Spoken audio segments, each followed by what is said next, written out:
Isa po ito sa mga pictures na nakikita natin ngayon na kumakalat sa social media kung saan ginamit po ang pictures ng ating Chief PNP, ng ating Chief of Staff of the Armed Forces of the Philippines together with our President with caption, AFP PNP Generals convincing PBBM to resign.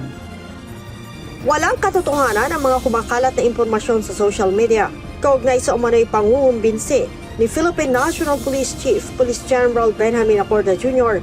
at Armed Forces of the Philippines Chief of Staff General Romeo Browner kay Pangulong Ferdinand Marcos Jr. para mag-resign. Ayon kay PNP Public Information Office Chief Police Colonel Jean Fajardo, fake news ito at handa silang panagutin ang sinumang nasa likod ng pagpapakalat ng maling impormasyon sa ilalim ng Article 154 ng Revised Penal Code at paglabag sa Republic Act 10175 o Cybercrime Prevention Law.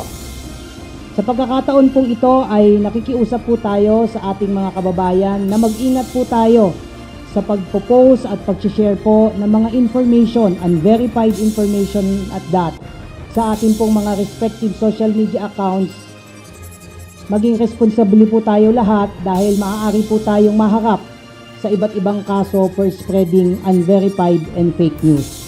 Sinabi pa ni Colonel Fajardo na ipinag-utos na ni General Acorda sa PNP Anti-Cybercrime Group ang pagsasagawa ng masusing cyber patrolling para matukoy ang mga social media site at YouTube channel na nagpapakalat ng mga maling impormasyon.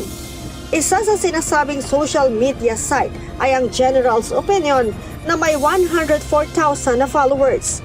Again, inuulit po natin to all spreader of fake news.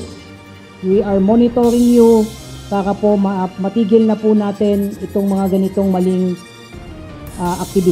aktibidad. At once ma-identify po namin kayo, we will file appropriate charges once matukoy po natin kung sino po ang nagpapakalat ng ganitong klaseng fake news using the picture of our Chief PNP. Kaugnay naman sa destabilisasyon, sinabi ng opisyal na wala silang namomonitor na paggalaw sa hanay ng pambansang pulisya ukol dito. Ay wala pa tayong namomonitor na ganito, subalit patuloy po tayong nagbabantay, patuloy po tayong nagva-validate ng mga information in close coordination with our Armed Forces of the Philippines. Bagamat inirerespeto ng Philippine National Police ang pagbibigay ng saloobin ng mga retiradong opisyal ng PNP at AFP, nakiusap naman ang pambansang pulisya na wag nang idamay ang organisasyon na abala sa pagbibigay ng serbisyo at proteksyon sa publiko. We want to assure the public that the PNP remains a political, intact, solid, and professional. Mahal po ng inyong pambansang pulisya ang ating bayan. We will always uphold the Constitution and obey legal orders of the duly constituted authorities. Ang pamunuan ng AFP muli ding tiniyak ang pagiging profesional at katapatan sa konstitusyon. Dea Ilagan, UNTV, News and Rescue.